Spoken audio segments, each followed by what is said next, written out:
Real Madrid alami penurunan performa karena diterpa oleh badai cedera.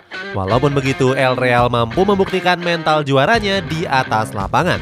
Terbaru mereka berhasil juara Piala Dunia antar klub setelah mengalahkan Al Hilal 5-3. Cetak Gol coba merangkum kronologi lengkap Real Madrid juara sebagai berikut.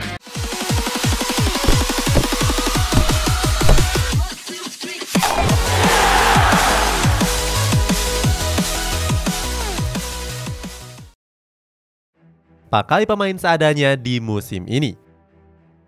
Real Madrid nggak terlalu aktif dalam hal bursa transfer pemain. Transfer Market mencatatkan kalau El Real hanya merekrut pemain di awal musim yang lalu. Saat itu mereka mendatangkan Aurelien Tchouaméni dari AS Monaco dan juga Antonio Rudiger dari Chelsea. Padahal banyak yang menilai kalau El Real saat ini sedang membutuhkan penyerang. Alasannya mereka nggak bisa terus mengandalkan Karim Benzema sebagai satu-satunya ujung tombak tajam mereka. Di satu sisi penyerang Prancis ini juga lebih sering menepi karena mengalami cedera.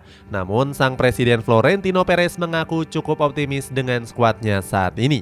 Perez mengatakan kalau seandainya Benzema berhalangan hadir, mereka masih punya pengganti yang sepadan. Hal serupa juga disampaikan oleh sang pelatih Carlo Ancelotti.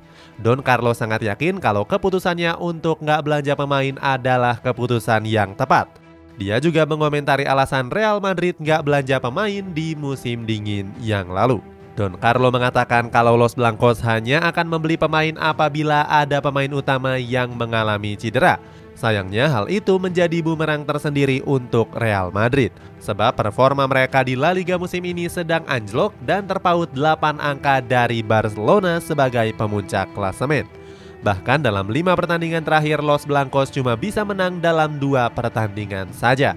Akibatnya El Real pun terancam gagal mempertahankan gelar juara La Liganya di musim ini. Diterpa masalah. Menurunnya performa Real Madrid di musim ini disebabkan karena banyaknya pemain utama yang mengalami cedera. Tercatat ada 4 pemain Los Blancos yang harus keluar masuk ruang medis.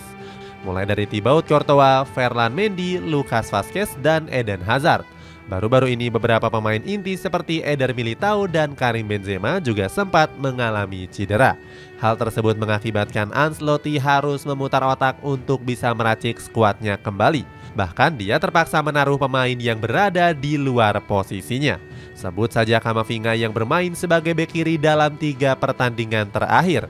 Nggak hanya itu, posisi Benzema yang cedera juga digantikan oleh Rodrigo untuk mengisi posisi penyerang tengah. Padahal posisi asli dari pemain asal Brazil ini adalah winger. Don Carlo juga menerapkan formasi yang serupa pada laga semifinal Piala Dunia antar klub menghadapi Al Ahly. Keputusan Ancelotti menaruh Camavinga di posisi bek kiri bukanlah tanpa alasan. Don Carlo mengatakan kalau pemain asal Prancis ini punya potensi untuk bermain sebagai bek kiri.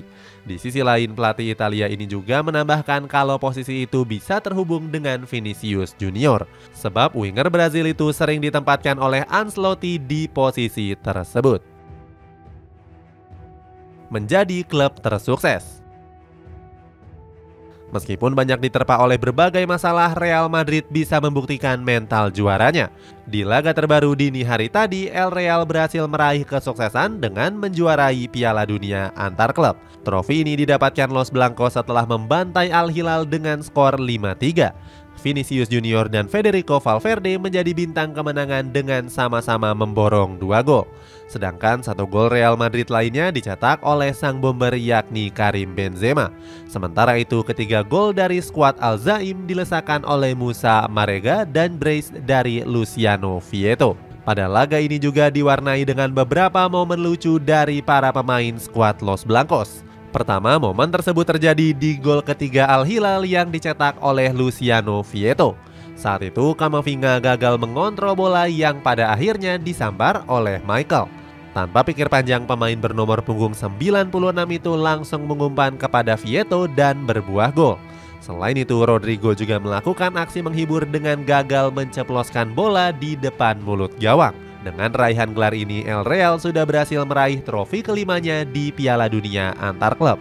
Raihan ini juga sekaligus menjadi trofi ke-100 Real Madrid sejak klub tersebut didirikan pada tahun 1902 yang lalu. Usai meraih juara, Carlo Ancelotti menjadikan momen itu sebagai ajang kebangkitan El Real. Don Carlo yakin kalau anak asuhnya bisa termotivasi untuk menyelesaikan musim ini dengan baik. Di sisi lain, Vinicius juga dinobatkan sebagai pemain terbaik pada turnamen kali ini. Sementara itu, gelar ini juga sangat begitu spesial untuk Karim Benzema, sebab penyerang Prancis ini menjadi pemain dengan raihan trofi terbanyak di Real Madrid. Tercatat selama berseragam El Real, Benzema telah mengoleksi 25 trofi sekaligus. Ini menyamai torehan dari Marcelo yang sebelumnya telah mengoleksi jumlah gelar yang sama. Selain momen menarik di dalam lapangan, juga ada momen menarik yang terjadi seusai pertandingan. Saat itu, Eder Militao melakukan aksi iseng dengan menarik kaki dari Antonio Rudiger. Rudiger yang gak terima langsung bergegas mengejar dengan raut wajah yang marah, lalu kemudian kembali bercanda. Selain itu, Militao juga melakukan aksi unik saat mengalungkan medalinya di kedua sisi telinganya. Bangkitnya Federico Valverde. Selain itu, Piala Dunia antar klub kali ini juga menjadi awal dari kebangkitan Federico Valverde. Pasalnya, performa pemain asal Uruguay itu dianggap menurun usai kembali dari Piala Dunia Qatar yang lalu. Valverde bahkan belum mengemas satupun gol setelah pulang dari Qatar. Valverde membeberkan alasan performanya menurun dalam beberapa bulan terakhir. Dia bilang kalau kegagalannya bersama timnas Uruguay di Qatar menjadi salah satu alasan utamanya. Valverde menyebut kalau dia merasa sangat terpukul dengan kegagalan tersebut. Apalagi saat itu dia sangat bersemangat bisa membawa skuad La Celeste meraih gelar juara di Piala Dunia Qatar. Padahal sebelum itu dia rajin menyumbangkan gol untuk Real Madrid. Tercatat sebelum Piala Dunia dia telah mengemas total 8 gol. Walaupun sempat mandul dalam beberapa pertandingan, dia kembali tampil gacor pada kompetisi Piala Dunia antar klub. Kembalinya performa Valverde ini bisa terlihat pada laga semifinal menghadapi Al Ahly. Saat itu dia berhasil mengemas 1 gol dan membawa Real Madrid menang dengan skor 1-4. Berikutnya di laga final, Valverde juga kembali menjadi bintang kemenangan dengan memborong 2 gol sekaligus. Dengan begitu dia telah mencetak 3 gol di ajang Piala Dunia antar klub. Nggak heran kalau pemain asal Uruguay itu dinobatkan sebagai pemain terbaik kedua pada turnamen tersebut. Pembuktian Carlo Ancelotti. Gelar juara ini sekaligus jadi ajang pembuktian Carlo Ancelotti yang sering diragukan. Banyak yang beranggapan kalau pelatih Italia ini punya taktik yang terlalu kuno atau ketinggalan zaman. Namun Ancelotti menyebut kalau dalam beberapa tahun terakhir taktik permainan sepak bola juga sudah banyak berubah. Dia menilai kalau filosofi sepak bola saat ini lebih sering dimainkan secara vertikal.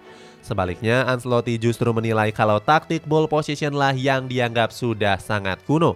Sebab taktik ini dianggap sudah nggak relevan digunakan dalam beberapa tahun terakhir. Dengan menggunakan taktik tersebut, Ancelotti berhasil membawa Real Madrid kembali memenangkan gelar juara Piala Dunia antar klub yang kelimanya. Ini sekaligus jadi gelar Piala Dunia ketiga Ancelotti sepanjang karirnya sebagai pelatih. Sebelumnya dia sempat memenangkan gelar tersebut saat masih menukangi AC Milan di musim 2007-2008. Selesai keluar sebagai juara, Ancelotti pun gak bisa menyembunyikan kebahagiaannya. Dia memuji 3 pemainnya yang dianggap tampil memukau di laga tersebut. Mereka adalah Vinicius Junior, Karim Benzema, dan Federico Valverde. Menurut Ancelotti, ketiga pemain tersebut sudah menjalankan instruksinya dengan baik. Raihan 1 trofi ini juga membuat Ancelotti menjadi salah satu pelatih tersukses di dunia. Tercatat mantan pelatih AC Milan ini sudah menorehkan 24 gelar di 5 klub yang berbeda. Sementara itu secara total Real Madrid telah mengoleksi 100 gelar juara sepanjang sejarah. Itulah ulasan kronologi lengkap Real Madrid menjuarai Piala Dunia antar klub. Bagaimana pendapatmu? Apakah Real Madrid sudah menamatkan dunia sepak bola? Coba tulis pendapatmu di kolom komentar di bawah ini.